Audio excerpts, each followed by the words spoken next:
ইফতারের সময় বিরিয়ানি কিন্তু আমার কাছে বেশ ভালো লাগে।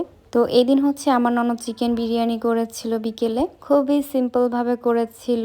আর এই রেসিপিটা আন্টির কাছ থেকেও শিখেছিল। সব মশলা পরিমাপ মতো দিয়ে প্রেসারে প্রথমে সিদ্ধ করে নিয়েছিল, আর এরপরে পরিমাপ মতো পানি, চিকেন আর চাল একসাথে দিয়ে দিয়েছিল। তো এই তো এখানে হচ্ছে বিরিয়ানিটা হচ্ছিল, আর আমিও সাইডে হচ্ছে ভাজা পোড়া করছিলাম, আলু চপ, ডিম চপ এগুলো সব ভাজছিলাম। এই তো এর মাঝে হচ্ছে চিকেন বিরিয়ানিটাও রেডি হয়ে গিয়েছিল। চিকেন বিরিয়ানিটাও খেতে কিন্তু বেশ দারুণ হয়েছিল। আমার শাশুড়ি আম্মু রাতের জন্য সাদা ইলিশ পাকিয়ে রেখেছিল। এই তো ইফতারের জন্য সবকিছু টেবিলে সাজিয়ে রেখেছিলাম। দেখতে দেখতে কিন্তু আমরা একদমই রোজার শেষের দিকে।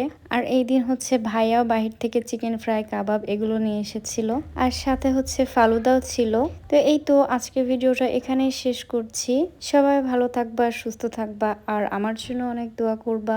আল্লাহ হাফেজ।